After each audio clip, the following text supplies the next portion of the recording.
Good evening. Coming to the end of another day of retreat. It's the last full day of this retreat. For the Sangha here, it's been a very full day. We started setting up for pouring concrete for the new accommodation block this morning at 5 a.m. in the freezing cold. Frost all around, and they're still going actually.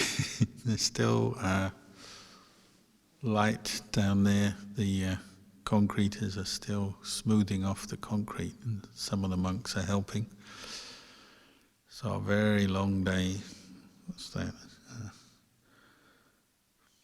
15-hour working day so far. Maybe it'll end at 16 hours, and they've still got to go home. So sometimes life can be like that.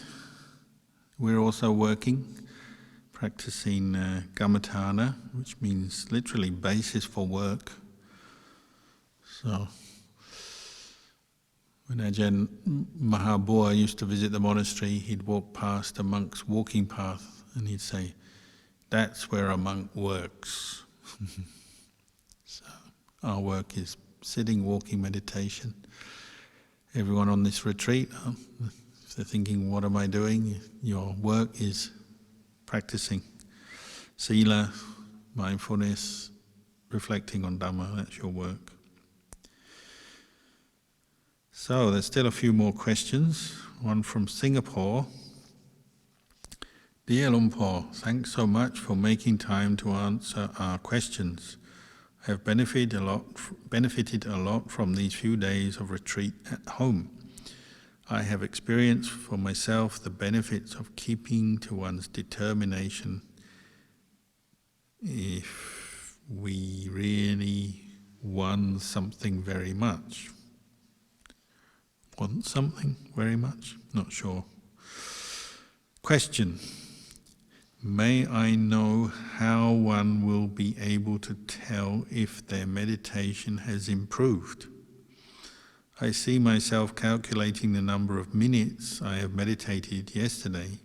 From here, I see myself attaching to the number of minutes or hours I have done. I made determination to continue to put in the right effort to do sitting at 3 times per day during the period of vasa and after the retreat whenever possible. But I know that I should focus on the quality of sitting, walking, instead of focusing on the duration. How should I go about with it? From this reflection, I see my defilements of clinging towards the results. I really enjoyed these few days of seclusion with the Dhamma talks, being really determined to do my walking and sitting cultivation with my girls. I'm really heartened to have good and supportive conditions to do so, despite having family and work commitments. Thanks for extending this timely online retreat for us all. One of my seclusions comes from the detachment from social media, as well as not checking my phone as often. Before the retreat, I have informed my family members not to contact me as I will be away from my phone.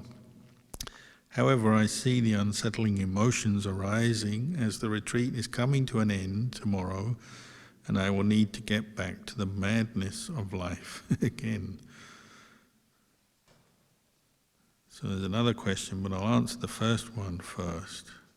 May I know how one will be able to tell if their meditation has improved? Well, like you say, meditation is not really about quantity as much as quality. However, quantity does have a role to play, I think, because the Buddha gave that teaching all the time, bhavita bahulikata. Do it a lot, do it often, do it much. So he didn't give numbers of minutes or hours, but he did say do it a lot. Practice mindfulness a lot. sit with mindfulness, walk with mindfulness, even stand with mindfulness, even lie down with mindfulness, a lot. Cultivate the seven factors of enlightenment, a lot. Reflection on the Dhamma, cultivate rapture and tranquility, a lot. Develop samadhi, a lot. Equanimity, a lot. So I think that's the encouragement from the Buddha. Yes, he didn't give a number of hours or minutes, but he just said do it a lot. So it gives you your clue. And like you say, sometimes you have to make a determination to do a certain amount to kind of up your game, up your training. So if you can do 3 periods of sitting meditation a day for the Vasa, as a mother, sounds like you're a working mother, that's really great. Sometimes we have to sacrifice like that, sacrifice our free time, sacrifice our phone time for the meditation. But you sacrifice first and you gain after. So like you say, be careful of this clinging to results, wanting results, because that can drive a lot of disappointment when we don't quite get the results we want. And we bring in the more kind of corporate meditator mentality where it's like, well, I've done my 3 hours, I deserve jhana. I deserve my reward for my 3 hours. I deserve insight, I deserve samadhi, because I've done so much, put so much time into this. And we start thinking like that when it's really a much more profound thing than that, and each individual is different because we have our own karma.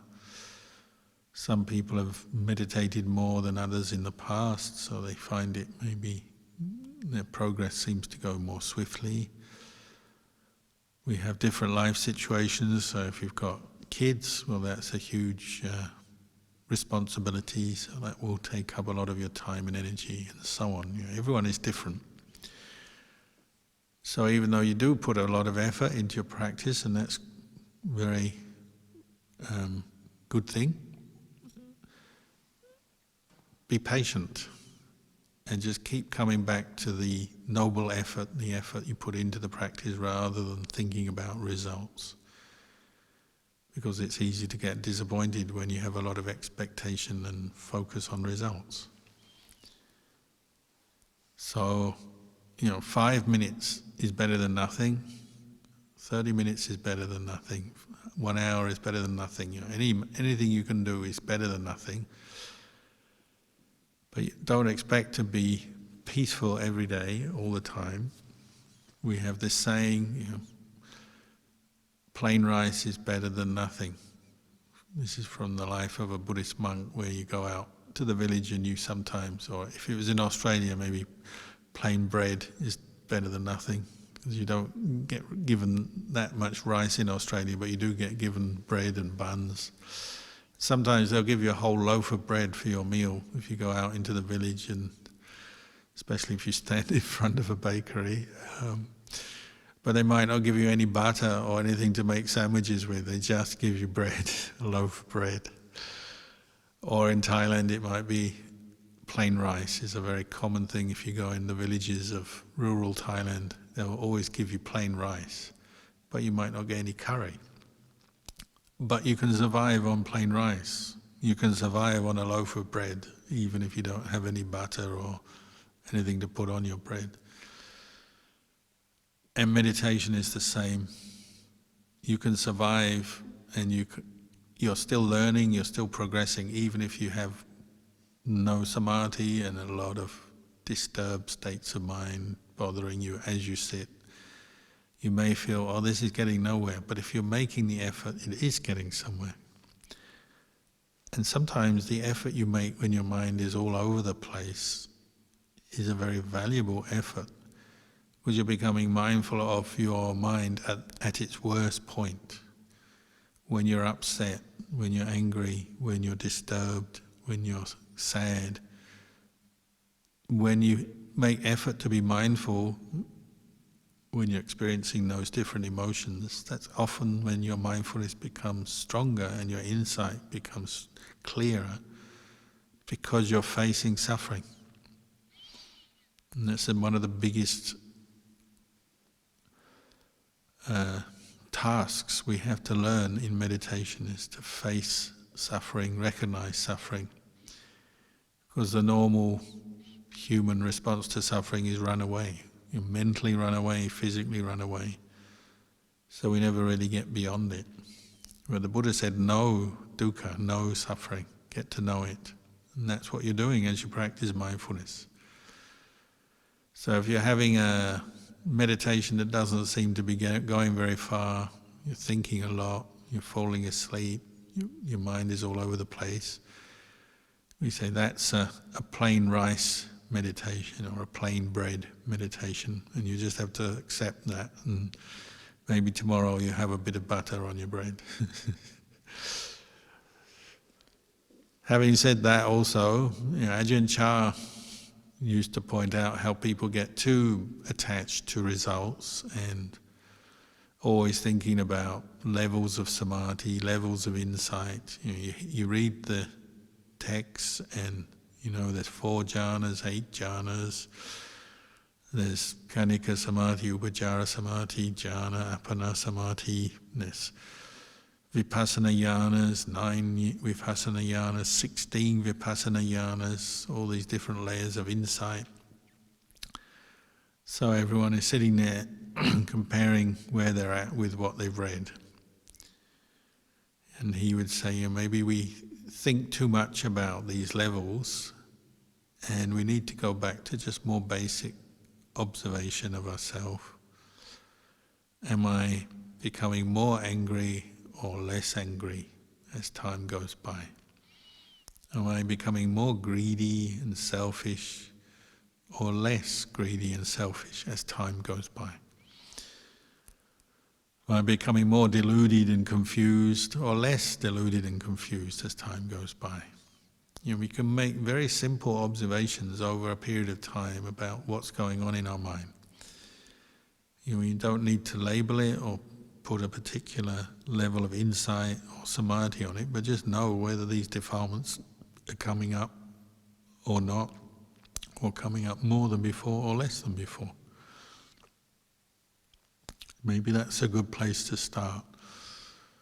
Most people find if they keep up a regular meditation practice, even though they're busy with work, family, usually they find they're getting more patient and tolerant of dukkha, and understanding of dukkha is coming up rather than always reacting to it. When we have disappointments, people become more able to just know a disappointment as a disappointment rather than reacting and getting upset or angry. When we meet with difficulty in life, people become more patient and tolerant as they practice meditation more, become more tolerant of other people, themselves, difficult situations. These are the kind of results you might expect. And if you want confirmation, ask the people you live with. The mums and dads, I always ask the kids, Mum and Dad is now meditating, they've been meditating the last 6 months, the last year. What's it like? Are they benefiting from it? Is it a good thing? And the kids always say, yeah, Mum doesn't lose her temper so much. Dad is more relaxed and more tolerant. Kids always notice these things. So if you want measurement of your success in meditation, ask your kids, if you have kids. They'll notice. Or ask your partner, or ask your colleagues. Sometimes it's work colleagues or bosses. Some people, they meditate and their boss notices. You don't get so upset when faced with problems and challenges at work. Why is that? Oh, because I meditate. People will notice sometimes. Sometimes you notice, sometimes the people around you notice. But don't expect too much in terms of states of enlightenment. I've got to be sotapanna by tea time or I'm quitting. And don't expect too much, but if you're a little more mindful by tea time, then you can carry on. That's already success, isn't it? I've got to attain jhana by the end of this retreat, otherwise I'm giving up on Buddhism. I've got to have insight into the three characteristics, or else that's the end. I'm never going to meditate again. We often set ourselves impossible tasks or judge ourselves too closely, too fiercely. We're just setting ourselves up to suffer. That doesn't mean to say we can't assess our practice, and sometimes we have to give ourselves a kick up the back and say, try a bit harder. Sure, we do have to do that as well. But try not to get too attached to technical terms and results. Maybe look at the more broader picture. The other question from this person is, would you have any advice for me on how I can work towards striving to practice on the middle path between seclusion and family entertainment in life? Well, partly this is governed by precepts.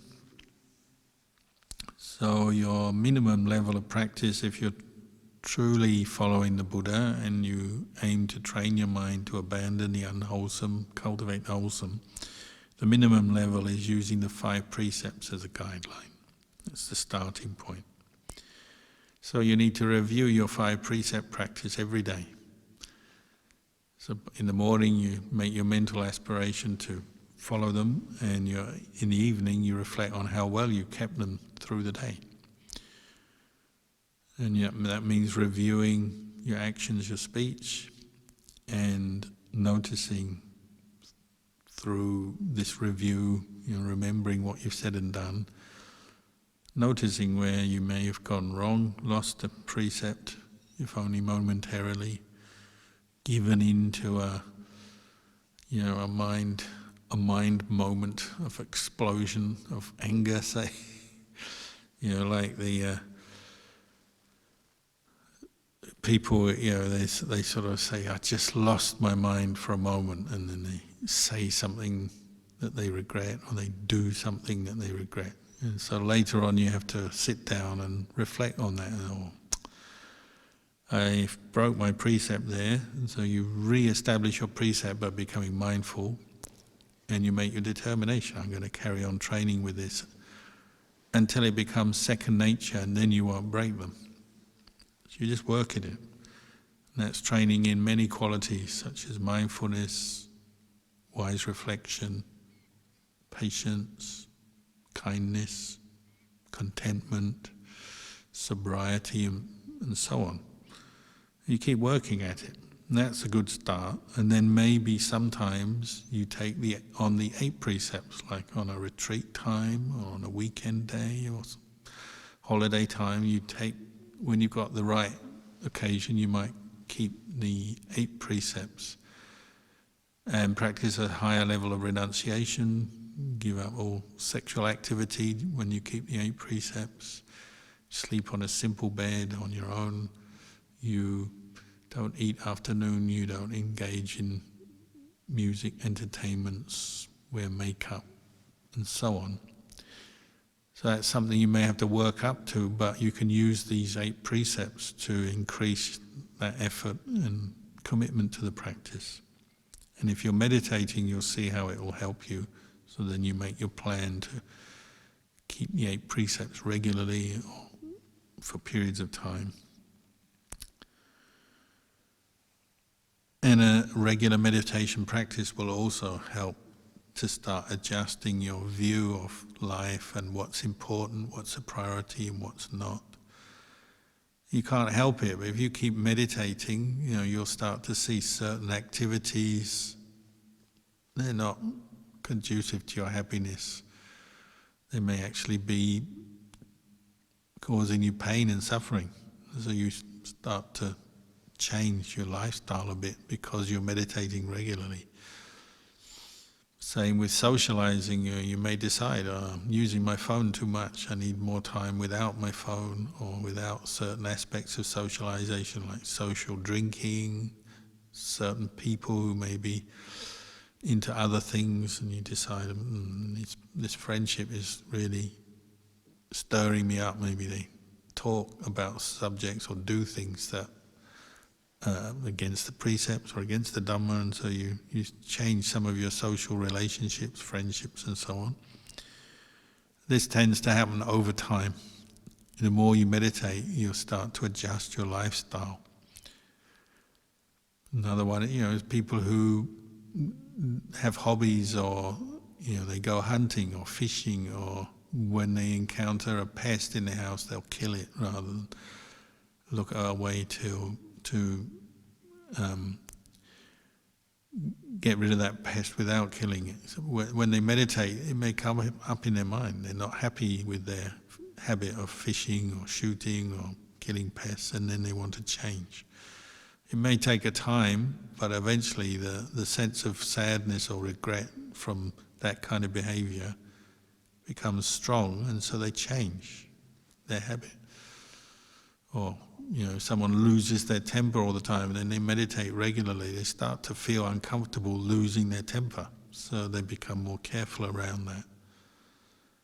Or if someone is very indulgent, they watch pornography, or they gamble, or they do something or other that's too indulgent, when they meditate, they start to feel uncomfortable remembering what they've done.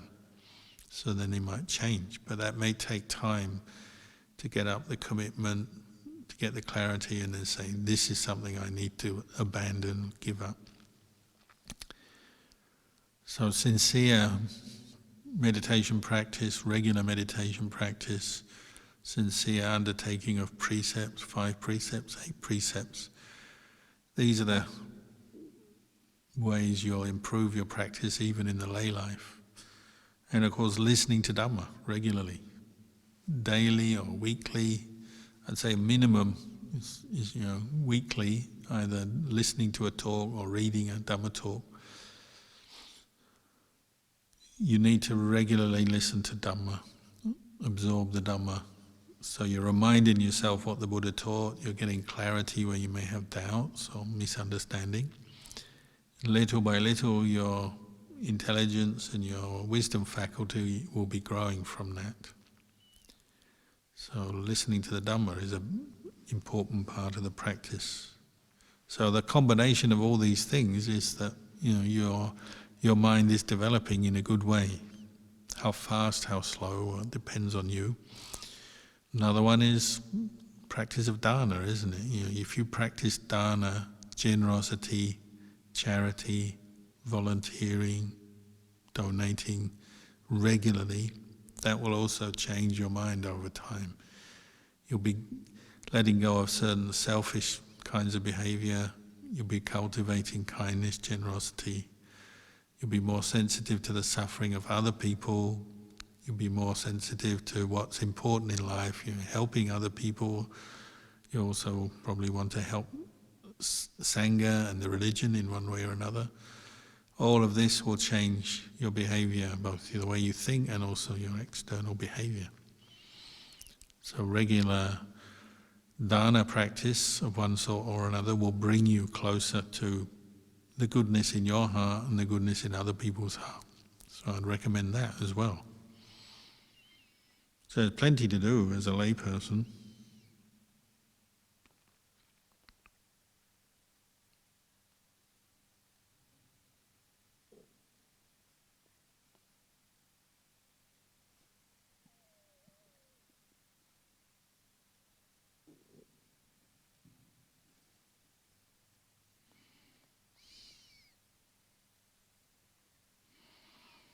Another question from Melbourne, dear Lumpur, thank you for your inspiration. Lately, meditating on identification of a self with the 5 khandhas, I am minded of an old Indian saying on ego. Essentially, it states that if you want to know how important you are in the world, put your fist into a bucket of water and take it out. This, I find, leads to a profound nibbida. This is a saying you've heard. Put your fist in a bucket of water and take it out. I guess you're just showing yourself that you can make no impression on this water, even with your clenched fist of strength. The water just, it leaves nothing on the water. So your ego is, however strong and powerful you feel, there's nothing there, is there? Like writing in water, I guess. I'm guessing here. I don't know this saying. But it leads to a profound nibbida. Nibbida means this state of insight, wisdom, turning away from attachment to the world, turning away from craving and obsession with the world, because one sees the world as impermanent, unsatisfactory, as not self. So it's a turning away or a weariness, tiredness of getting lost and attaching to the world. But it's coming from wisdom. And you go on to say, how may one best channel such nibbida to prize the self-view from the khandhas? Well, for instance, if you're always chasing certain kinds of pleasure to the point of obsession, addiction, attachment, and then you reflect on the impermanence of that pleasure, you might begin to tire of the endless chasing of pleasure. That's one form of nibbida. You become tired of the impermanence of what you formerly saw as very pleasant and desirable and important to you becomes less important to you, less desirable. That comes through developing mindfulness and insight into impermanence and into not self. That sense when you see that you don't really own pleasure and the objects of pleasure, you tire of them, don't you? When you realize you can't own anything ultimately, then the mind kind of gives up chasing after that. So you think one reflection, Ajahn Chah and many other teachers bring up, they say, ask yourself, when you die, what do you take with you? Nothing from this world, nothing. You don't even take your body, you don't take anyone else, and you can't take any material things that you've gained, or you might have said, this is my house, my wealth, my money, my car, my family, my this, my that, all the things you say mine, you actually can't take with you when you die. When you die, your mind leaves this world, arises in another place, let's say, due to the process of conditioning. And really what you own is your karma, good and bad. But that's invisible in the sense you can't see it in the mind, but your mind, due to the conditioning process, arises in a new life, new birth. You don't take anything from this world with you.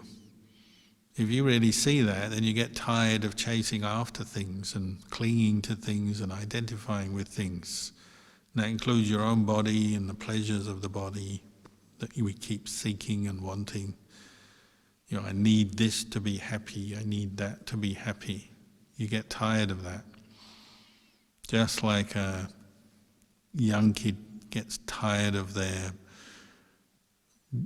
babyest toys, the toys they had when they're baby, then they grow up a bit and they want new toys that are more advanced, more mature. And then after a while they get tired of those and they keep moving on until they're an adult, and then they take adult toys.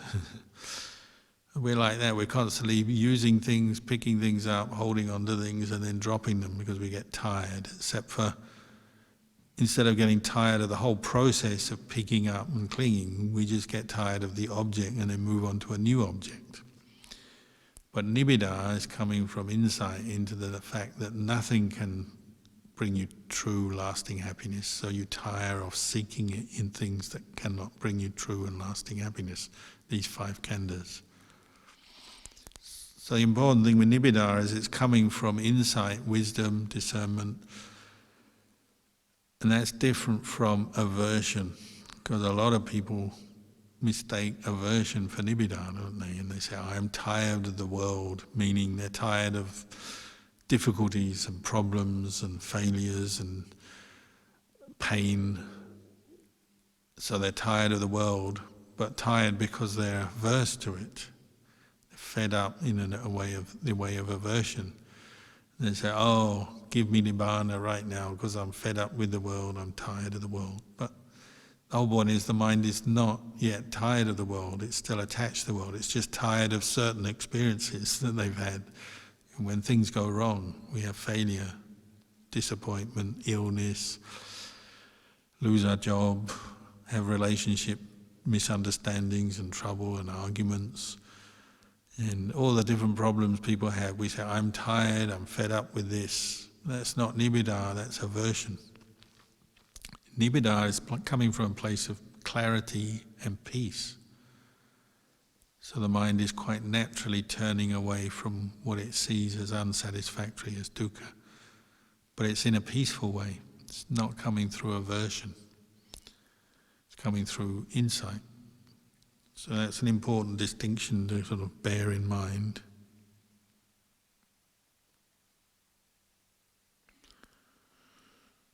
Last question, I think.